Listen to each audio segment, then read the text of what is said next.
So now equation of normal. Normal क्या होता है भाई? किसी भी कर्व के लिए किसी पॉइंट पे आपने टेंजेंट किया, ड्रॉ किया, ठीक है, तो उसके परपेंडिकुलर पॉइंट ऑफ कांटेक्ट पे परपेंडिकुलर एक लाइन ड्रॉ करी, वो आपका क्या कहलाएगा? नॉर्मल।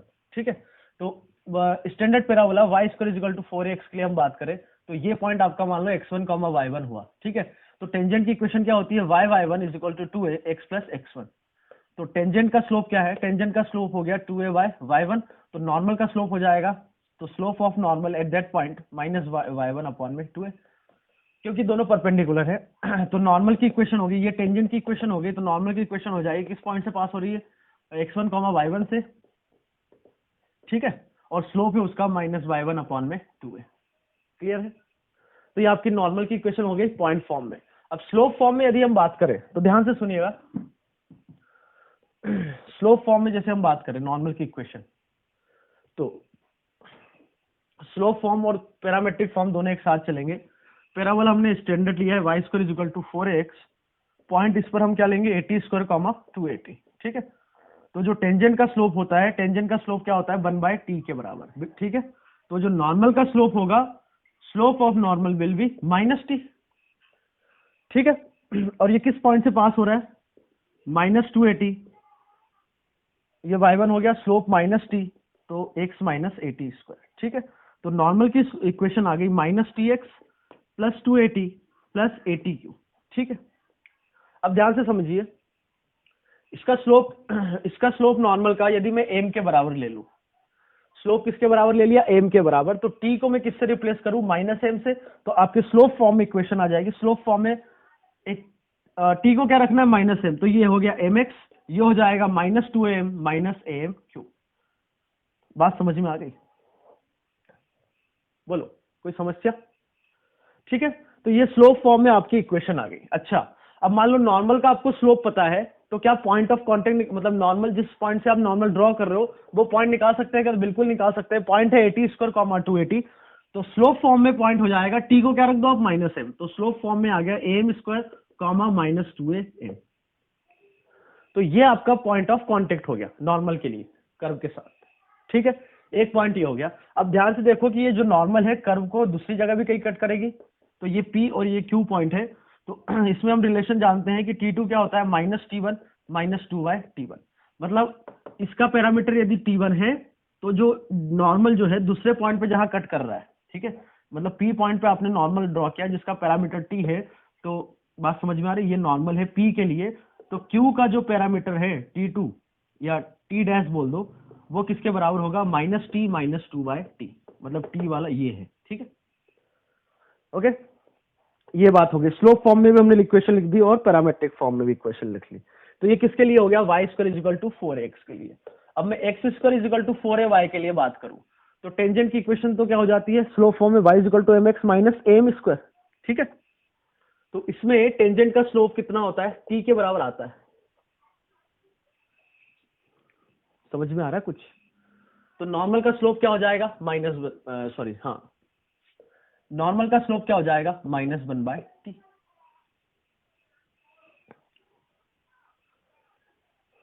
कोई समस्या इधर?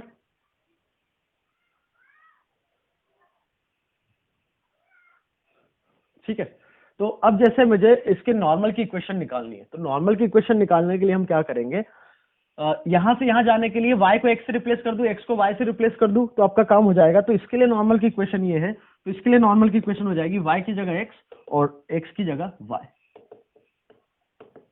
ठीक है, तो y आ गया आपका 1/mx plus 2a plus am square. क्या ये समझ में आया? नहीं आया समझ में? अरे m से y, my is equal to लिख दिया, फिर m से डिवाइड कर दिया, तो ये कहानी आ जाएगी। ठीक है, अब 1/m को आप m से रिप्लेस कर दो, तो ये कहानी आ गई इसके बराबर। तो ये भी क्यूबिक ही आ रही है आपकी। तो ये नॉर्मल की इक्वेशन होगी स्लोप फॉर्म में किस पैराबोला के लिए? इस पैराबोला के लिए। आगे बात समझ में? अच्छा, इस पैराबोला पे यदि हम कोई भी पॉइंट ले, तो वो पॉइंट क्या होता है आपका? वो होता है 280 80 स्क्वायर। ठीक है, और यदि स्लोप का यदि नॉर्मल का स्लोप m है, टेंजेंट की हम बात कर चुके हैं। ठीक है, उसमें पॉइंट क्या होता है? 2m am स्क्वायर ही होगा, क्योंकि वहां पे स्लोप जो है वो t के बराबर, टेंजेंट का स्लोप। तो यहाँ पे नॉर्मल की बात करनी है, तो नॉर्मल का यदि स्लोप दे रखा है तो जिस पॉइंट से आप नॉर्मल ड्रॉ कर रहे हो उसका पॉइंट हो जाएगा टी को क्या रख दो आप -1/m, तो ये हो जाएगा -2a/m, a/m²। ठीक है, इसमें क्या होता है am², -2m, इसमें -2a/m। ये आपको याद में नहीं हो तो चलेगा, बट ये याद रखना कि स्लोप और पैरामीटर में क्या रिलेशन होता है, टेंजेंट हो और नॉर्मल के केस में भी। ठीक है, इसमें एक बार फिर से रिपीट कर देता हूं, यहाँ पर टेंजेंट का स्लोप क्या होता है 1/t। ठीक है, तो स्लोप दे रखा है तो t को मैं 1/m से रिप्लेस कर दूंगा तो आपका पॉइंट ऑफ कॉन्टेक्ट आ जाएगी। पॉइंट होता है 80², 280, तो t पता चल गया, तो आपको मतलब m पता है तो t पता चल गया, तो पॉइंट पता चल गया, वही किया है। ठीक है, ये टेंजेंट की बात कर रहा हूं, बोलोगे ये तो नहीं आएगा, अरे ये नॉर्मल है। ठीक है, तो टेंजेंट का स्लोप ये है, तो नॉर्मल का स्लोप कितना हो जाता है -t। समझ में आ गया? इधर टेंजेंट का जो स्लोप होता है वो होता है t, तो नॉर्मल का स्लोप हो जाएगा -1/t। ओके, क्लियर है? कहीं भी कंफ्यूजन नहीं होना चाहिए। तो ये नॉर्मल की इक्वेशन है, और यदि कोई लाइन बोल रहा है कि y = mx + c नॉर्मल है, तो c किसके बराबर हो 2a + a/m² के बराबर। ठीक है, पैरामीटर में भी आपको बता ही दिया है। इधर पैरामीटर में इक्वेशन लिखने के लिए आप नॉर्मल का जो स्लोप है इसको किससे रिप्लेस कर दो -1/t से, तो पैरामीट्रिक फॉर्म में इक्वेशन आ जाएगी। ठीक है, नाउ अब इसके बाद आप ध्यान से देखो, ये क्या है, एम में क्यूबिक है। क्या है? एम में क्यूबिक है। एम में क्यूबिक मतलब इसके जो है तीनों रियल मैक्सिमम क्या हो सकते हैं, 3 नॉर्मल हम ड्रॉ कर सकते हैं। यदि ये नॉर्मल किसी एक पॉइंट से पास हो रहा है तो उस पॉइंट से आप 3 डिस्टिंक्ट नॉर्मल्स ड्रॉ कर सकते हो मैक्सिमम, मतलब तीनों इसके रियल रूट हो जाए तो, क्योंकि इसके रूट जो है रियल इमेजिनरी कुछ भी हो सकते हैं। तो जैसे मैं एक केस लूं, चलो इसको हटा देते हैं पहले। अच्छा, एक और चीज समझ लो आप, जैसे मान लो पॉइंट P उसका पैरामीटर T1 है, और पॉइंट Q उस पर भी आपने नॉर्मल ड्रॉ किया, उसका पैरामीटर T2 है। ठीक है, तो नॉर्मल्स का पॉइंट ऑफ इंटरसेक्शन जो होगा वो होगा आपका 2a + a T1² + T2² + T1 T2, comma, ये तो x कोऑर्डिनेट हो गया पूरा, y कोऑर्डिनेट होगा आपका -a T1 T2 T1 + T2। कैसे कर सकते हो? दोनों में नॉर्मल की इक्वेशन लिखो, पैरामीटर में T1 T2 उनको सॉल्व करो, तो ये पॉइंट्स आपके आ जाएंगे 2a + a T1² + T2² + T1 T2 - a T1 T2 T1 + T2। ठीक है, तो ये नॉर्मल्स का पॉइंट ऑफ इंटरसेक्शन आ गया। ठीक है, T1 और T2 पे, T1 T2 समझ गए, किसी पॉइंट्स के पैरामीटर T1 T2 है, तो किस पैराबोला के लिए? y² = 4x के लिए। ठीक है, अब आगे इसमें बढ़े हम। जैसे तो आपको एक रिलेशन बताई दिया था कि, फिर से एक बार रिपीट कर देता हूं, आपने इस पर एक नॉर्मल ड्रॉ किया। अच्छा, दोनों कहानी अलग अलग है, मतलब एक पे नॉर्मल ड्रॉ किया जिसका पैरामीटर T1 है, तो इस नॉर्मल जो है पैराबोला का फिर से T2 पे इंटरसेक्ट कर रहा है, तो T2 जो होगा वो होगा -T1 - 2/T1, अभी बताया था पहले। ठीक है, डेरिवेशन बताने का टाइम नहीं है। ठीक है, ये आपको खुद जानना पड़ेगा। ठीक है, अब मान लो इसमें एक और केस बनता है। कौन सा केस? कि जैसे मैंने अभी बताया आपको कि y² = 4x के लिए नॉर्मल की इक्वेशन स्लोप फॉर्म में क्या होती है, y = mx - 2m - amq। Okay, अब t पर तो आपने नॉर्मल ड्रॉ कर दिया पॉइंट P पर। ठीक है, अब मान लो ये जो नॉर्मल से कोई पॉइंट, कोई फिक्स पॉइंट है, r बोल दो या t बोल दो या n बोल दो, जो भी बोलना चाहो, वो h, से पास, h, k से पास हो रही है, तो h, k इसको सेटिस्फाई करेगा, तो ये हो गया k = mh - 2am - amq। ठीक है, तो ये कहानी आ जाएगी amq प्लस am के साथ 2a - h प्लस k = 0।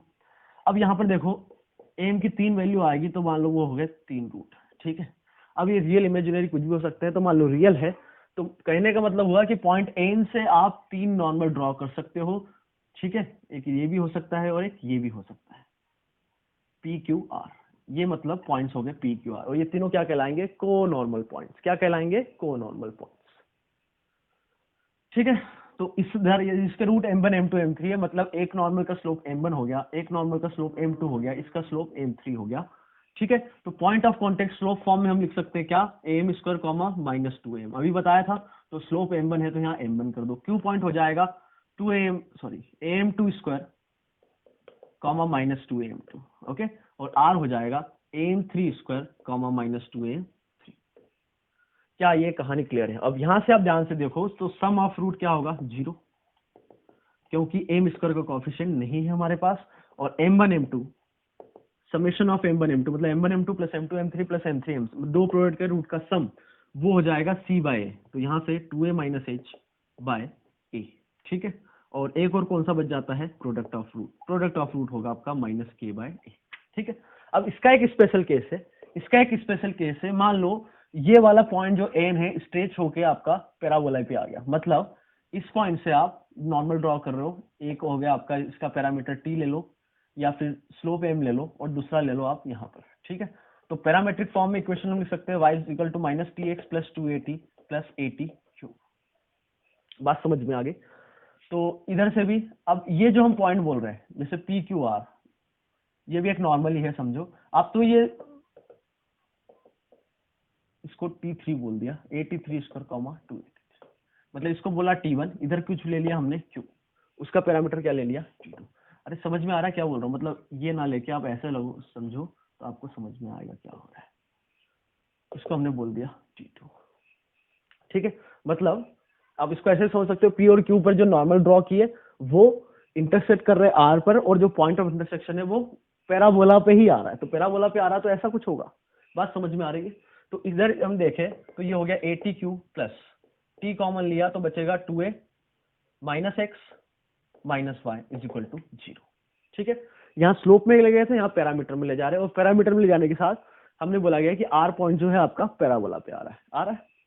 तो यहाँ से सम ऑफ रूट मतलब T1 plus T2 plus T3 कितना होगा? 0, ओके। अच्छा, क्योंकि जो एक R पॉइंट जो आ रहा है वहां से भी एक नॉर्मल जाएगा, तो टोटल तो 3 नॉर्मल है ही आपके पास, एक P पर हो गया, एक Q पे होगा, और जो पॉइंट ऑफ इंटरसेक्शन जो नॉर्मल पे आ रहा है वहां से भी नॉर्मल ड्रॉ करेंगे, ठीक है। तो तीनों रूट इसके क्या होगा? T1 T2 T3, और समेशन ऑफ T1 T2 क्या होगा? 2a माइनस एक्स बाय ए, ओके, और T1 T2 T3 होगा y बाय ए, ठीक है। अब ध्यान से देखियो, इसका y कोऑर्डिनेट क्या है? 283, मैं यहाँ पे 283 रखूं तो T1 T2 T3 क्या हो जाएगा? 283 bye A, that means 2T3। तो T3 आपका कैंसिल हो गया, जरूरी नहीं है कि वो ओरिजिन ही हो, तो T3 हम इन जनरल लिख रहे हैं, तो T1 T2 आपका 2 आ गया। तो T1 T2 2 है, तो उन पर जो आप नॉर्मल्स ड्रॉ करोगे वो पैराबोला पे इंटरसेक्ट करेंगे, ये आपको याद रखना है। आगे बात समझ में? और T1 plus T2 plus T3 कितना है? 0, ये भी याद रखो, T1 plus T2 plus T3 कितना है आपका? 0, ओके। तो ये कुछ इंफॉर्मेशन आपको पता होना चाहिए कि दो पॉइंट्स पे आपने नॉर्मल ड्रॉ किया T1 T2 पे, तो वो पैराबोला को इंटरसेक्ट कर रहे हैं, तो उनका जो पैरामीटर का प्रोडक्ट होगा T1 T2 किसके बराबर होगा? 2 के बराबर, ठीक है। ये कुछ चीजें आपको याद रखनी है। अच्छा, T1 T2 2 है, तो हमने आपको पहले अभी लास्ट लेक्चर में बताया है कि ये जो कॉर्ड है T1 T2 से बनने वाली जो कॉर्ड है, एक्स एक्सिस को कहाँ कट करती है? C,0 पर, तो T1 T2 किसके बराबर होता है? माइनस C बाय ए, ठीक है। और T1 T2 कितना है? 2 है, तो C आपका आ गया माइनस 2a, मतलब जो T1 T2 से पास होने वाली कॉर्ड है वो T1 T2 से पास होने वाली जो कॉर्ड है वो हमेशा एक्स एक्सिस को माइनस 2a,0 पर कट करेगी। अरे उसको इससे रिलेट कर दिया, समझ में आ गया? सब कुछ आपको एग्जैक्टली पता होना चाहिए, है ना? ये और याद रखना भाई, ठीक है। अब इसी में आगे बढ़ते हैं। जैसे मैंने अभी यूज किया था कॉर्नोर्मल पॉइंट्स, क्या क्या होते हैं वो? यहाँ से आपने n से 3 नॉर्मल्स ड्रॉ किए, P पर Q, जो पैराबोला को P पर Q पर और R पर इंटरसेक्ट कर रहा है, मतलब P Q, या ऐसे भी समझ सकते हैं कि P Q R पे आपने 3 नॉर्मल ड्रॉ किए, वो इंटरसेक्ट कर रहे हैं पॉइंट n पर, और n पॉइंट क्या होता है मैंने कहीं बताया था, हाँ। जैसे T1 T2 पे इंटरसेक्ट करूं मैं, T1 T2 पे नॉर्मल ड्रॉ करूं तो उनका पॉइंट ऑफ इंटरसेक्शन ये होता है, ठीक है, ये भी याद रखना है। तो पॉइंट P Q R जो आपके होंगे वो क्या कहलाएंगे? को नॉर्मल पॉइंट्स। क्या कहलाएंगे? को नॉर्मल पॉइंट्स। और को नॉर्मल पॉइंट के कोऑर्डिनेट ये है M1 के टर्म में, M2 के टर्म में, M3 के टर्म में, और M1 M2 M3 में आपके पास ये 3 रिलेशन है। ये बिल्कुल आपको याद होना चाहिए, ठीक है। नहीं भी हो तो जल्दी से आप इतना निकाल लो, ये आपको पता होना चाहिए कैसे निकालना है, ठीक है। तो अब यहाँ पर देखो, जो M1 M2 M3 है, अभी बात करी थी उसको फिर से हम बात कर रहे हैं कि रूट जो है आपके रियल भी हो सकते हैं, इमेजिनरी भी हो सकते हैं। तो मैक्सिमम आप 3 नॉर्मल ड्रॉ कर सकते हो किसी भी पॉइंट से, मैक्सिमम, ठीक है। नाउ अब को नॉर्मल पॉइंट जो है पी क्यू आर, इनकी कुछ प्रॉपर्टीज है। जैसे इसमें जो है अलजेब्राइक सम होगा नॉर्मल्स के स्लोप का, वो कितना होगा 0। ठीक है। दूसरी कहानी,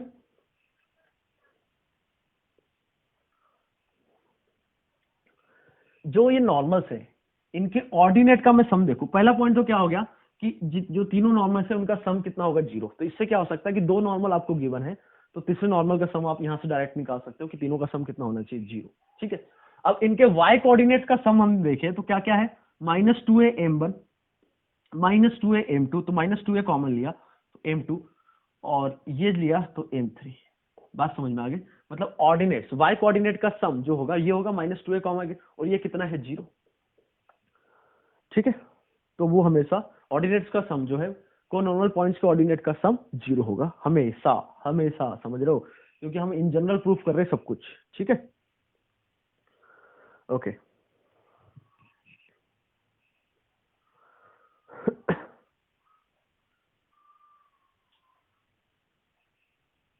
अच्छा, और यदि आपके पास तीनों नॉर्मल्स यदि रियल है, मतलब तीनों नॉर्मल आप ड्रॉ कर पा रहे हो, तो m1 m2 m3 क्या होंगे, रियल नंबर है। m1 m2 m3 यदि आपके रियल नंबर्स है तो m1 plus m2 plus m3 कितना है 0। तो m1 square plus m2 square plus m3 square भी क्या होगा, हमेशा पॉजिटिव होगा। क्या, क्योंकि m1 m2 m3 आपके रियल है। मैं क्या बोल रहा हूँ फिर से कि आप किसी पॉइंट से तीन डिस्टिंक्ट नॉर्मल आप मान लो ड्रॉ कर पा रहे हो, तो m1 square plus m2 square plus m3 square 0 होगा, हमेशा पॉजिटिव होगा, सॉरी पॉजिटिव होगा। तो इसको हम लिख सकते हैं समेशन ऑफ m1 का whole square -2 times of summation of m1 m2। ठीक है, क्या इसको ऐसा लिख सकता है, a square plus b square plus c square को लिख सकते हैं a plus b plus c का whole square -2 times of 2ab 2bc 2ca का सम। तो समेशन ऑफ m1 कितना है 0, और समेशन ऑफ m1 m2 कितना है ये, तो -2a minus h by a should be positive, so that means h minus 2a less than 0, a positive है आपका, तो h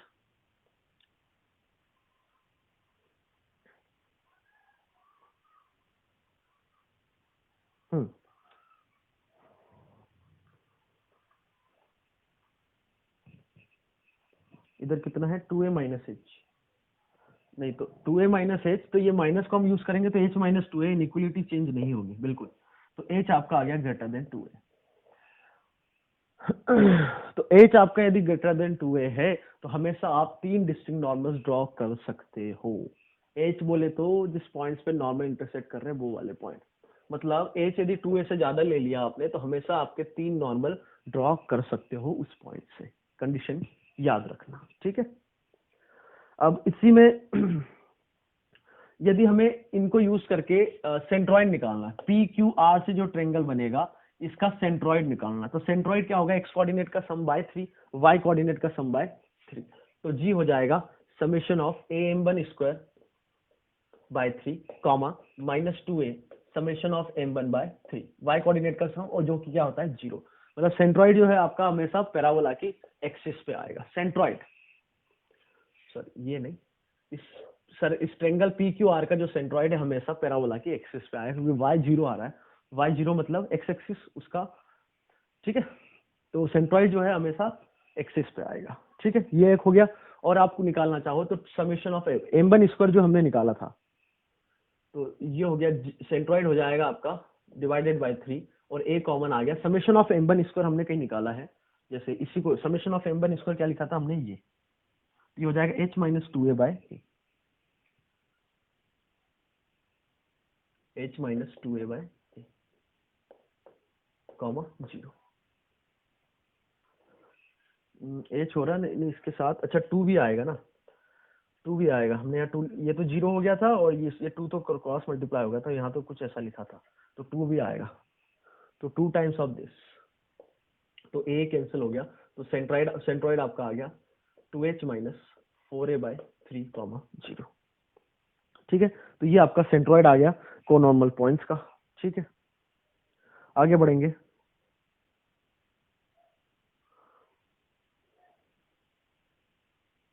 अच्छा, एक और प्रॉपर्टी है, और बहुत शानदार प्रॉपर्टी है, कि जैसे कोनॉर्मल पॉइंट्स हमने लिए थे, ये वाले है ना, बाकी सब हटा रहा हूं मैं।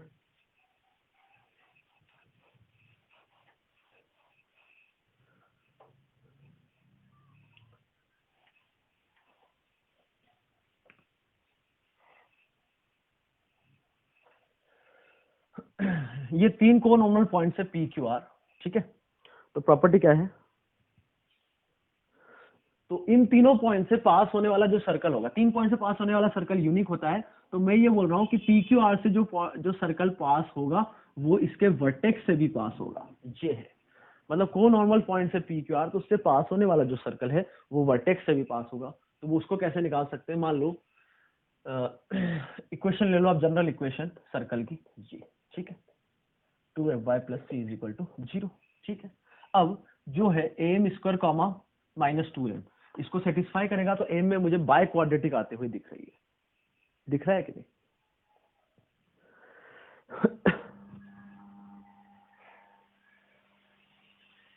ठीक है, मतलब एम स्क्वायर कॉमा 2m इसमें लिखोगे तो y क्वाड्रेटिक आ रही है, बट इसमें एम क्यूब का टर्म नहीं आएगा, तो again sum of roots will be 0, m1 plus m2 plus m3 plus m4 क्या होगा 0, और m1 plus m2 plus m3 अभी हमने देखा था 0 होता है, तो मतलब m4 0 आ गया। तो कहने का मतलब यह है कि एक नॉर्मल जिसका स्लोप 0 है, मतलब वो वर्टेक्स वाला जो नॉर्मल है, मतलब जो एक्सिस है वो भी तो एक नॉर्मल है, क्योंकि टेंजेंट वर्टेक्स से परपेंडिकुलर है, तो वर्टेक्स से पास होगा। समझ में आ गई बात? m4 0 आने का मतलब वो पॉइंट, एम आप 0 रखो तो पॉइंट क्या हो गया 0,0, दैट इज वर्टेक्स। आगे बात समझ में? Now next is chord of the parabola उस मिडिल पॉइंट इज गिवन। यदि मिडिल पॉइंट गिवन है तो उसकी इक्वेशन होती है t is equal to s1, ये हमने सर्कल में भी देखा है वैसे ही, ठीक है। तो ये जो है equation of the chord whose middle point is given, तो ये जो है सर्कल में देखा था वही है। तो ये चीज सर्कल के लिए, इलिप्स हाइपरबोला जो है आगे और पैराबोला उनके लिए भी वैलिड है, ठीक है। Next is pair of tangents. Pair of tangents की यदि आपको कंबाइंड इक्वेशन लिखनी है तो किसी पॉइंट से आप पेयर ऑफ टेंजेंट्स ड्रॉ कर रहे हो तो इन दोनों की कंबाइंड इक्वेशन हो जाएगी T square is equal to S S. ये सर्कल में भी बताया था कैसे लिखना होता है, वैसे यही है। कर्व आपका वाई स्क्वायर जो भी पैराबोला का है, ठीक है, जिस फॉर्म में भी दे रखा है उसके लिए, ठीक है। Now chord of contact of point with respect to parabola, मतलब ये जैसे हमने लिया तो इसके लिए जो कॉर्ड ऑफ कॉन्टेक्ट की इक्वेशन होगी तो वो क्या हो जाएगी, t is equal to 0 with respect to this point, ठीक है। तो जैसे टेंजेंट की इक्वेशन लिखते हैं किसी पॉइंट के लिए, तो इसी पॉइंट के लिए आप t इज इक्वल टू 0 जैसे टेंजेंट की इक्वेशन लिखते हैं ना, उसी फॉर्मेट में लिखो, तो वो टेंजेंट नहीं होगा, वो कॉर्ड ऑफ कॉन्टेक्ट होगी आपकी, ठीक है। ओके, नेक्स्ट पोलर पोल जैसे सर्कल में चलता है वैसे ही कॉर्ड ऑफ कॉन्टेक्ट पे टेंजेंट ड्रॉ किए, पॉइंट ऑफ इंटरसेक्शन जो जैसे सर्कल में बताया था वैसे, ठीक है। ओके, तो पोल पोलर में पॉइंट अंदर बाहर कहीं भी आ सकता है, जैसे सर्कल में किया एग्जैक्टली जैसे सर्कल में किया था वैसे ही, ठीक है। और पॉइंट पी क्या कहलाएगा उसके लिए, पोल। Okay, next is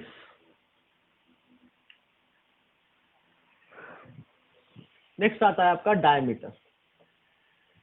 diameter of parabola ये क्या होता है उसको देख लो, थोड़ा अच्छे से देख लो। जैसे मैं बोलूं ये पैराबोला है आपका, ठीक है, क्या है पैराबोला, ये टेंजेंट एट वर्टेक्स, ओके। तो मैं कुछ पैरेलल कॉर्ड्स का स्लोप, पैरेलल कॉर्ड्स का सेट लूं मैं, इसका पैरेलल कॉर्ड्स का, ठीक है। तो एक मिनट समझने के लिए आप एक्सिस हटा दो। पैरेलल कॉर्ड्स लिया है मतलब इन सबका स्लोप मैंने ले लिया, मान लो m, तो सभी के सब पैरेलल कॉर्ड्स, ठीक है। तो locus of middle point of parallel chords is called diameter of parabola. नहीं आया समझ में? फिर से एक बार, डायमीटर ऑफ पैराबोला क्या है, for any parabola locus of middle points of parallel chords is called diameter, ठीक है। तो कुछ पैरेलल कॉर्ड ड्रॉ करी, मतलब उसका स्लोप मैंने m ले लिया, ठीक है। तो उनके जो मिड पॉइंट का लोकस है वही आपका क्या होगा, डायमीटर होगा। तो for parabola y square is equal to 4x, तो मान लो मैंने जो ये कॉर्ड ले ली जिसका स्लोप m ले लिया, मतलब ऐसे पैरेलल कॉर्ड लूंगा तो इसमें एक मिड पॉइंट ले लिया मैंने अल्फा कॉमा बीटा, इसी का लोकस निकालना हमें, मिडिल पॉइंट का लोकस ही तो आपका क्या होता है, डायमीटर। तो इसका हमें लोकस निकालना है। तो equation of the chord whose mid point is given क्या होता है, T is equal to S. तो अल्फा कॉमा बीटा की रिस्पेक्ट में टी की इक्वेशन मतलब टी जो है किस फॉर्मेट में लिखा जाएगा, इस फॉर्मेट में, ठीक है। और S1 हो जाएगा beta square minus 4a alpha, ठीक है, ये S1। अब यहां से ध्यान से देखिए आप कि इसका जो स्लोप है वो किसके बराबर आ रहा है, 2a बाय बीटा के बराबर, इसका कॉर्ड का स्लोप। और कॉर्ड का स्लोप हमने क्या लिया है, m, तो ये m के बराबर हो जाएगा, मतलब बीटा आपका हो गया 2a by m, that means y is equal to 2a by m, ये आपका डायमीटर आ गया। y is equal to 2a by m आपका डायमीटर आ गया। मतलब इनके लिए जो आपने एक्सिस ड्रॉ करी थी, तो जो हमेशा ये एक्सिस थी, तो डायमीटर और एक्सिस पैरेलल होंगे पैराबोला के केस में। भाई देखो, पैराबोला, इलिप्स, सर्कल के केस में अलग अलग चीजें, अलग अलग डेफिनेशंस होती है, ठीक है। तो सर्कल के केस में तो डायमीटर बहुत सिंपल होता है, पैराबोला के केस में ऐसा, उसका जो लोकस आया वो क्या होगा, एक्स एक्सिस के पैरेलल एक लाइन होगी जो डायमीटर होगा, ठीक है। फॉर और एम क्या है यहाँ पर, वो पैरेलल कॉर्ड्स है जिनके मिड पॉइंट को आपने ज्वाइन किया, जो पैरेलल कॉर्ड्स है उनका स्लोप एम है। ए तो हमें पता ही होता है, ठीक है, समझ में आ गई बात। Now next is length of tangent, सब टेंजेंट, सब नॉर्मल, ये सब, ठीक है।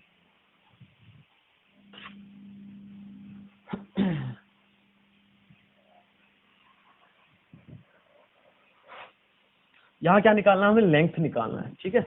तो लेंथ जैसे ही बोला पॉजिटिव क्वांटिटी होती है, तो जैसे मैं बोलूं पैराबोला आपका again standard y square is equal to 4x ले लिया, ठीक है।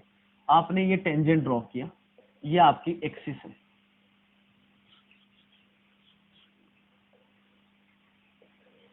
ये एक्सिस है पैराबोला की, कोई पॉइंट P है, जो पॉइंट हमने ले लिया कुछ h, k, ठीक है। ये इन जनरल सभी कर्व के लिए वैलिड है, ठीक है, ध्यान रखना सभी कर्व के लिए। तो हम इसलिए पॉइंट h, k ले रहे हैं। अब h, k, h जैसे पैराबोला ये वाला लिया है, तो इस केस में तो h आपका हमेशा पॉजिटिव होगा एक्स कोऑर्डिनेट, k आपका पॉजिटिव नेगेटिव कुछ भी हो सकता है, ठीक है। तो यहाँ से आपने टेंजेंट ड्रॉ किया तो वो एक्सिस को t पॉइंट पे कट कर रहा है, और नॉर्मल ड्रॉ किया तो वो एक्सिस को मान लो n पॉइंट पे कट कर रहा है, ठीक है। तो टेंजेंट का स्लोप मान लो कुछ थीटा है, क्या है, टेंजेंट का स्लोप जो है वो हमने थीटा ले लिया, मतलब टेन थीटा क्या हो गया, टेंजेंट का स्लोप। समझ में आ गई, अरे समझ में आ गया ना, ये लाइन जो है एक्स एक्सिस के साथ थीटा एंगल बना रही, तो टेन थीटा ही आपका स्लोप होगा, स्लोप को हमने बोल दिया m, ठीक है। तो हमें क्या निकालना है, सब टेंजेंट, टेंजेंट, नॉर्मल, सब नॉर्मल, इन सब का लेंथ निकालना, ठीक है। तो इस पॉइंट को आप कुछ बोल दो r या m बोल दो, ठीक है। तो सबसे पहले लेंथ ऑफ टेंजेंट, टेंजेंट की बात करेंगे, then length of normal, then length of sub tangent, then length of sub normal, ठीक है। ये है आपका टेंजेंट और ये है सब नॉर्मल, मतलब सब टेंजेंट सब नॉर्मल, ये क्या क्या होता है वो सबसे पहले तो आप देखो। लेंथ ऑफ टेंजेंट मतलब P से T, जो टेंजेंट का PT जो लाइन सेगमेंट है, इसको आप बोलोगे लेंथ ऑफ टेंजेंट, और लेंथ ऑफ नॉर्मल किसको बोलेंगे, PN को, ठीक है।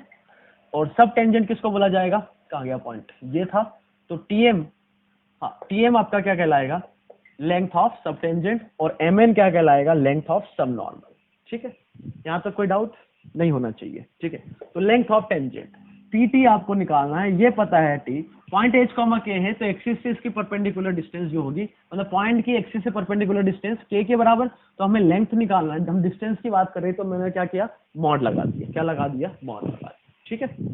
तो हमें क्या निकालना है, PT निकालने के लिए आप क्या करोगे, इसमें किया मैंने साइन थीटा, साइन थीटा किसके बराबर होगा, PM अपॉन में PT के बराबर, तो PM अपॉन में PT is equal to sine theta. तो PT किसके बराबर आ गया, वो हो गया PM अपॉन में साइन थीटा।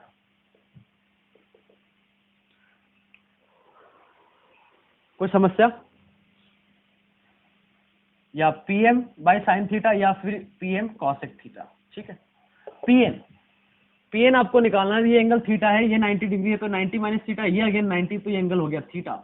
तो यहां से हम tan थीटा लिखेंगे सीधा, हम क्या निकाल रहे हैं, नहीं tan थीटा से काम नहीं चलेगा, हमें यहाँ लिखना पड़ेगा साइन थीटा, यहाँ भी लिखना पड़ेगा। तो साइन थीटा जो होगा, साइन थीटा से काम नहीं चलेगा, कॉस थीटा लिखना पड़ेगा। तो कॉस थीटा आपका होगा MP या PM, अपॉन में पी एन। तो पी एम तो क्या है के, तो पी एन आपका हो गया पी एम सेक थीटा, ठीक है। और टी एम निकालना है, टी एम हो जाएगा टेन थीटा, यहाँ लगाया तो टेन थीटा क्या होगा P M that is mod के अपॉन में टी एम। तो ये हो गया आपका मॉड के बाय टेन थीटा, या पूरे में डिस्टेंस है तो पूरे में मॉड लगा लिया, तो के बाय टेन थीटा, ठीक है। और एम एन निकालना है, तो यहाँ हमने टेन थीटा लगाया, तो टेन थीटा क्या हो जाएगा एम एन अपॉन में मॉड के। तो दैट मीन्स एम एन आपका आ गया मॉड के, या पूरे में मॉड लगा दिया क्योंकि लेंथ की बात चल रही है, तो length can not be negative in any condition, ठीक है। यहाँ भी आप मॉड लगाते चलो, कोई दिक्कत नहीं आएगी, ठीक है।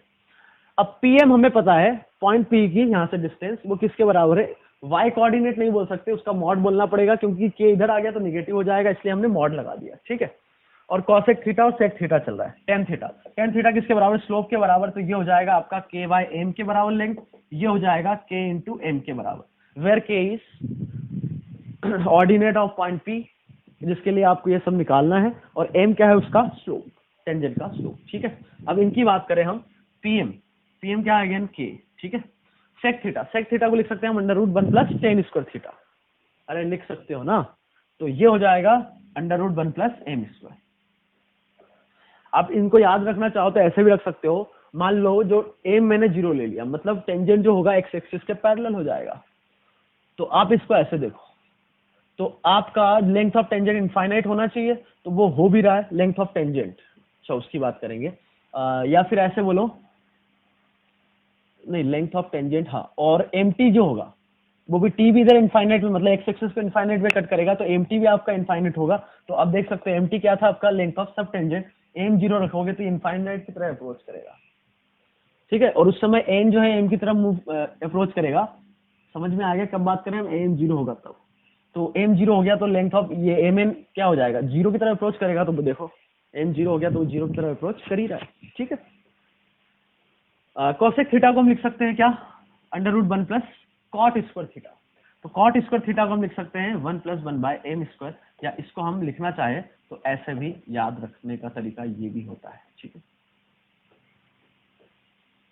तो ये आपका आ गया length of sub tangent, length of normal, length of sub tangent, length of sub normal, ठीक है, याद रहेगा।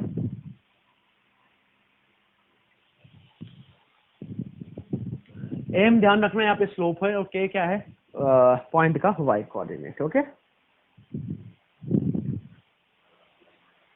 ठीक है भाई। नाउ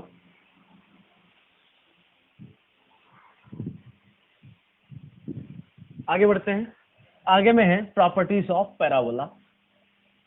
आपको कई बार बोल दिया गया है, या नहीं बोला गया है तो बोल देता हूं, इसमें कॉनिक सेक्शन में आपको प्रॉपर्टीज आपने अच्छे से समझ ली, या समझ ली और याद रख लिया कि ये प्रॉपर्टी होती है, ठीक है। मैं अभी बताऊंगा एक एक करके, तो आपका आधा कोनिक अच्छा हो गया, और आधे से ज्यादा ही बोल सकते हैं, ठीक है।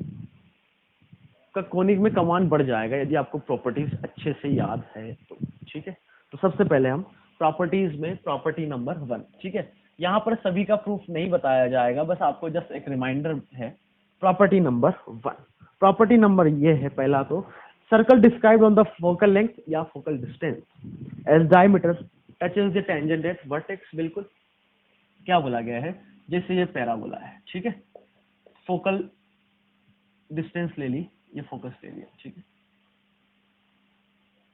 ये पॉइंट ले लिया, तो ये फोकल डिस्टेंस, इसको मैं डायमीटर मान के एक सर्कल ड्रॉ करूं तो वो टेंजेंट एट वर्टेक्स को टच करता है। प्रूफ, पॉइंट पी ले लो, एस पैरामीटर में ले लो, ये फोकस पता है 1,0, डायमेट्रिक फॉर्म में इक्वेशन लिखो, और ये प्रूव कर दो कि वाई एक्सिस इसका टेंजेंट है, तो काम हो गया हमारा, ठीक है,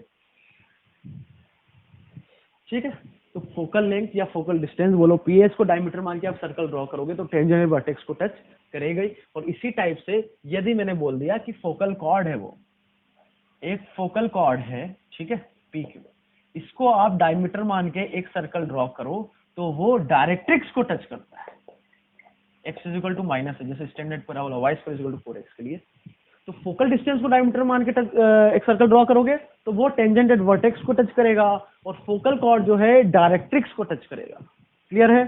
किस पॉइंट पे कर रहे हैं हम उसकी बात तो नहीं कर रहे, वो तो आप फोकल कॉर्ड आप वेरी करोगे तो आपका सर्कल भी अलग अलग होगा, बट ये कंफर्म है कि डायरेक्ट्रिक्स को टच करेगा। ठीक है, तो क्या था सेकंड प्रॉपर्टी क्या थी?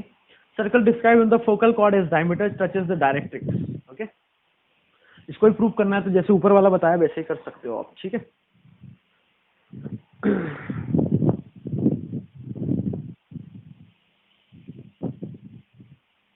तीसरा है, जैसे मैं आपसे बोलूं कोई पॉइंट पी लिया, ये फोकस है पे, और यहां से परपेंडिकुलर डाला आपने, इसको बोल दिया एम, तो पी पर जो टेंजेंट है वो पीएस और पीएम को इंटरनली इंटरनल जो है इंटरनल बाइसेक्टर होगा। क्या बोला गया है? पीएस और पीएम का इंटरनल बाइसेक्टर पॉइंट पी पर टेंजेंट हो जाएगा, और इसको मैं एक्सटेंड करूं तो एक्सटर्नल बाइसेक्टर जो है वो आपका नॉर्मल हो जाएगा उसी पॉइंट पे। तो टेंजेंट जो है पीएस पीएम को इंटरनल बाइसेक्ट करता है, और जो नॉर्मल है वो एक्सटर्नल एंगल को बाइसेक्ट करेगा, या एक्सटर्नल बाइसेक्टर है किसका? एमपीएस का। एमपीएस का इंटरनल एंगल बाइसेक्टर टेंजेंट, और नॉर्मल एक्सटर्नल एंगल बाइसेक्टर। तो यहीं से आपकी आती है reflection property of the parabola. तो इसी में आप देख सकते हो, और या फिर अलग से देख सकते हो। Reflection property of the parabola, one of the most important property of. ठीक है,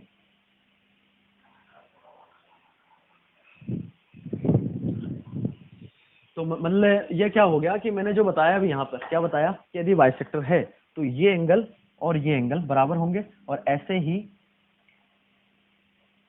ये इसको एक्सटेंड किया, ये इसको एक्सटेंड किया, तो कौन सा एंगल बच जाता है? ये। तो मतलब ये एंगल और ये एंगल भी बराबर होंगे। ठीक है, कुछ समझ में आ रहा है? आना भी चाहिए।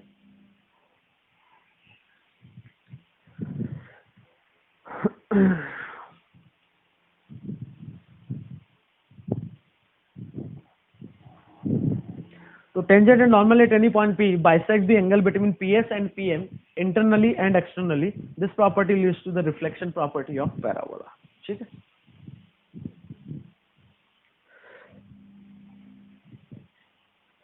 अच्छा रिफ्लेक्शन प्रॉपर्टी का मतलब क्या हो गया यहाँ पर कि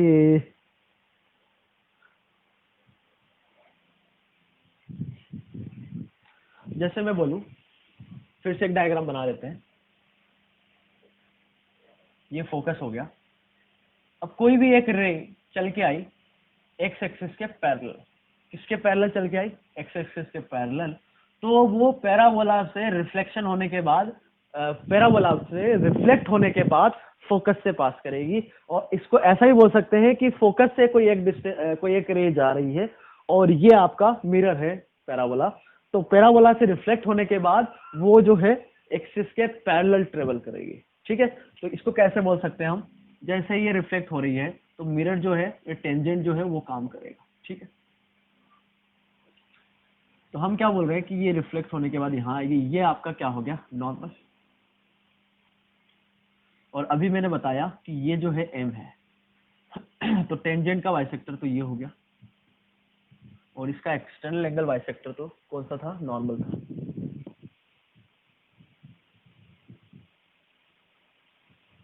ठीक है, तो ये एंगल जो था कौन सा? इसको आप एक मिनट के लिए थीटा थीटा लो। ठीक है, थीटा थीटा लिया मैंने इसको। तो यदि हम प्रूफ कर दे कि ये जो है वो कितना है? थीटा हो रहा है, और ये यदि थीटा हो जाए तो आपका काम हो जाएगा। अरे समझ में आ गया ना? कोई मिरर है, इससे एक रे जा रही है, रिफ्लेक्ट होने के बाद यदि ट्रेवल कर रही है, तो क्या होता है कि ये एंगल और ये एंगल बराबर होना चाहिए, या फिर ये और ये बराबर होना चाहिए। ठीक है, ऐसे ही होता है। अरे ऐसे ही होता है ना, भूल तो नहीं गए? तो आप देखो ध्यान से, ये टेंजेंट है और ये जो लाइन एक ही है, मतलब एक ये लाइन है और एक ये लाइन है टेंजेंट। ये एंगल थीटा है तो ये एंगल भी थीटा ही होगा, तो ये एंगल थीटा आपका हो गया। हेंस टू आगे बात समझ में? तो यही आपकी रिफ्लेक्शन प्रॉपर्टी आ गई। तो इसमें क्या है, फिर से एक बार बता देता हूँ कि कोई भी रे पैराबोला की एक्सिस के पैरेलल ट्रेवल करेगी, तो उसके बाद रिफ्लेक्शन के बाद ये फोकस से पास होगा। या फिर दूसरा, फोकस से कोई भी रे ट्रेवल करी, ठीक है, कैसे भी, इधर भी हो सकता है, तो वो रिफ्लेक्शन के बाद जो इसकी एक्सिस है उसके पैरेलल ट्रेवल करेगी। ऐसे आई, फिर इसके बाद ऐसे निकल जाएगी। ठीक है, याद रखना इसको। आगे बढ़ेंगे अब।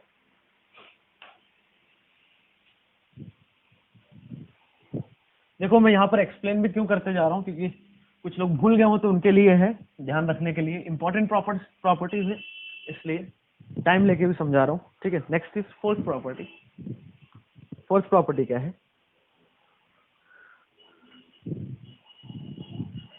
ठीक,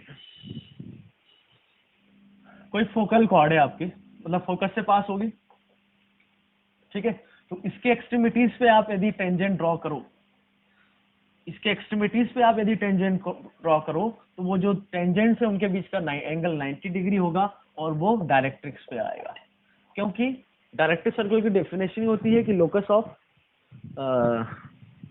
मतलब किसी पॉइंट से आप परपेंडिकुलर टेंजेंस ड्रॉ कर रहे हो, तो जो पॉइंट ऑफ इंटरसेक्शन का लोकस है टेंजेंस का, वही आपका डायरेक्ट्रिक्स सर्कल होता है। तो पैराबोला के केस में वो क्या आता है? डायरेक्ट्रिक्स आता है। ठीक है, तो पॉइंट पी पर और एस पर आप टेंजेंस ड्रॉ करो। ठीक है, अच्छा कैसे बोल सकते हैं? यदि फोकस से पास हो रहा है तो ये पैरामीटर T1 है, ये पैरामीटर T2 है। ठीक है, तो T1 T2 कितना होता है? यदि फोकल कॉर्ड है तो T1 T2 क्या होता है? -1। तो यहाँ देखो टेंजेंट्स का P पर टेंजेंट का स्लोप क्या होगा? 1/T1। इधर टेंजेंट्स का स्लोप क्या होगा? 1/T2। तो टेंजेंट्स का स्लोप का प्रोडक्ट कितना आ गया? 1 में T1 T2। T1 T2 कितना है? -1। ये हो गया -1।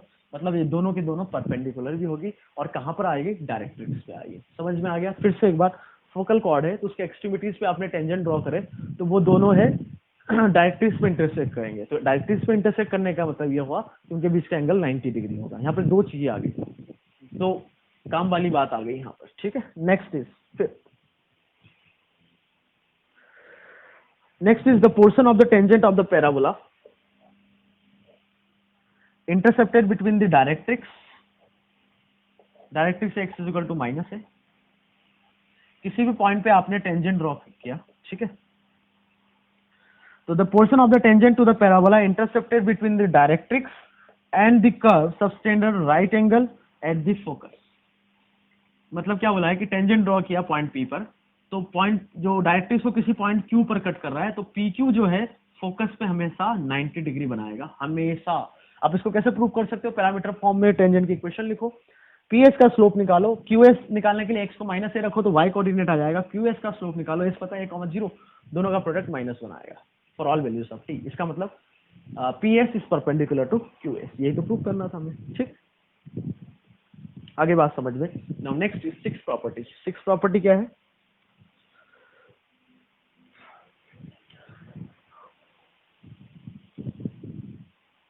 हाँ, किसी भी पॉइंट पे आपने टेंजेंट ड्रॉ किया, ठीक है, ठीक है, अब फोकस से आप फुट ऑफ परपेंडिकुलर, किसी पॉइंट पे आपने टेंजेंट ड्रॉ किया, ठीक है, वो मान लो पॉइंट P है। अब फोकस से आप फुट ऑफ परपेंडिकुलर डालो, किसके लिए? टेंजेंट के लिए। तो वो टेंजेंट वर्टेक्स पे ही आएगा फुट ऑफ परपेंडिकुलर। नहीं आया समझ में? फिर से एक बार, क्या बोला गया है कि पॉइंट P पे आपने टेंजेंट ड्रॉ किया, फोकस से आप परपेंडिकुलर डालो इस पे, किस पर? टेंजेंट पे।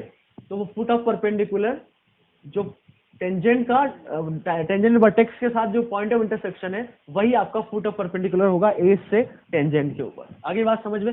तो यहीं से हमने जो एक प्रॉपर्टी देखी थी, कौन सी, फर्स्ट या सेकेंड थी, कि PS को डायमीटर मानू तो वो इसको यहाँ पर टच करता है। आप यहाँ से भी देख सकते हो, पर वो प्रॉपर्टी आएगी नहीं, क्योंकि ये क्या है कि यहीं पर टच करे, ये कंफर्म नहीं होगा, क्योंकि ये पॉइंट इस सर्कल से पास होगा, ये बिल्कुल कंफर्म है, बट इसको इंटरसेक्ट कर सकता है ये हमें पता नहीं है।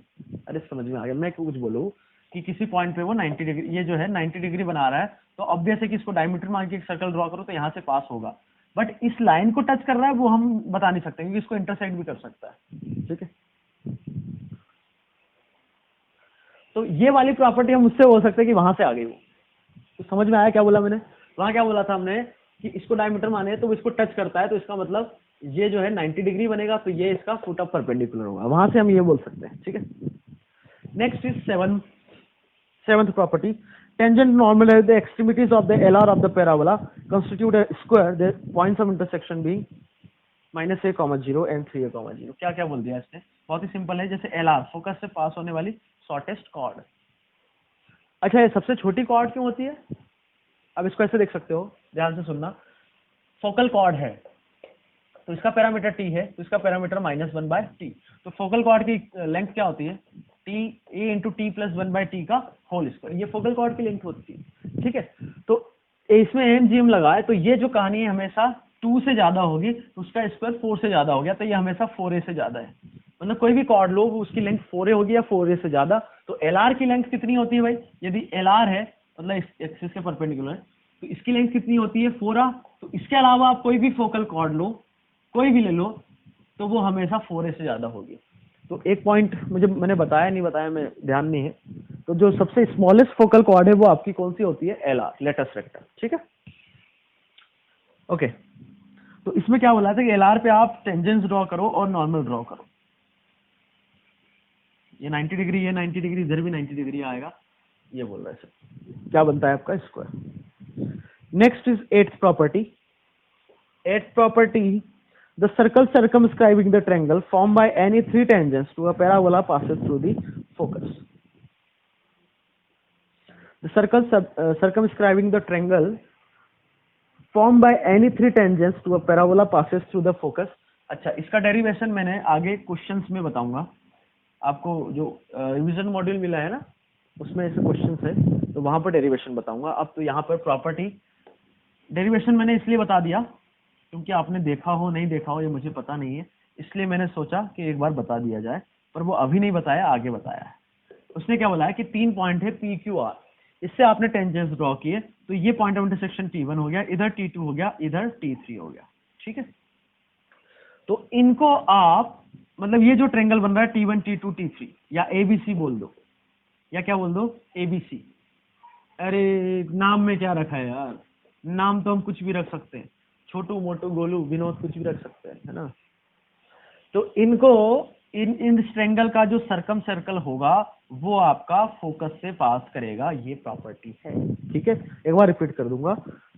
The circle circumscribing the triangle form by any three tangents to a parabola passes through the focus. मतलब पी क्यू आर पे आपने टेंजेंट्स ड्रॉ किए, तो उनसे जो ट्रेंगल बन रहा है वो बन रहा है एबीसी। डायग्राम में समझ में आ रहा होगा।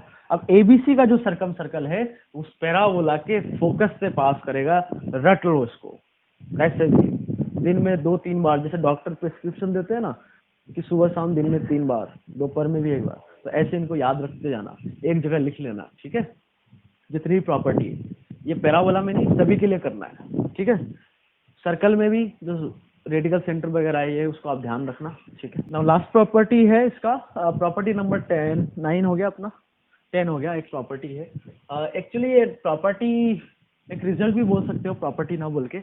जैसे मैं क्या है प्रॉपर्टी कि कोई भी 3 पॉइंट्स है आपके पास पैराबोला पे पी क्यू आर है। ठीक, इन 3 पॉइंट्स पे आप टेंजेंट ड्रॉ करो। तो टेंजेंट ड्रॉ करने पे ये 3 पॉइंट ऑफ इंटरसेक्शन आ रहे हैं, तो मान लो इनसे जो ट्रेंगल बन रहा है वो एबीसी है। तो area of triangle P Q R, area of triangle P Q R is 2 times of area of triangle A B. मतलब पैराबोला पे 3 पॉइंट्स है, उनका जो एरिया है वो 2 times of area of the triangle form bye tangent. जो parabola पे points है उनका जो एरिया है पी क्यू आर का जो एरिया है वो 2 टाइम्स ऑफ टेंजेंट से बनने वाला एंगल, टेंजेंट से बनने वाला ट्रेंगल कौन सा है, एबीसी। तो इसके एरिया के ट्वाइस होगा। अगली बात समझ में? ठीक है, अच्छा आगे इस पर एक क्वेश्चन है, उसमें एक क्वेश्चन है आपको रिवीजन मॉड्यूल में मिलेगा, तो मुझे ध्यान नहीं आ रहा है, उसमें ध्यान रखना। यदि मैंने कुछ यहाँ पे मिस्टेक कर दी हो, मतलब मुझे जहां तक याद है कि मैंने इसको उल्टा करके लिख दिया है, जैसे ये सी पॉइंट है तो मैंने वहां पर ऐसा कुछ यूज कर किया है ना। तो एक बार उसको चेक कर लेना, ऐसा है तो वो आंसर गलत है। उसमें मुझे याद नहीं है कि कौन सा क्वेश्चन था वो, मतलब उसने पी क्यू आर पॉइंट दे रखे हैं और इसका एरिया पूछा है, तो आप क्या करोगे, हाफ करोगे, इसका जो एरिया है उसका हाफ। ठीक है, और यदि आपको इसके पॉइंट्स दे रखे हैं, इस ट्रेंगल के पॉइंट्स दे रखे हैं, इसका एरिया पूछा गया पी क्यू आर का, तो आप इसका एरिया निकाल के क्या करोगे, ट्वाइस, तो ये एरिया आ जाएगा। आगे बात समझ में?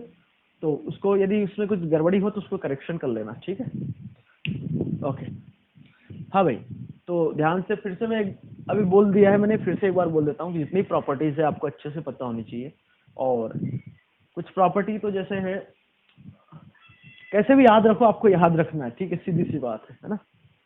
याद रखना भाई, डायरेक्ट क्वेश्चन पूछे जाते हैं जेई में, इसलिए बोला जा रहा है, इसलिए आपसे बार बार बोल रहा हूँ मैं, ठीक है।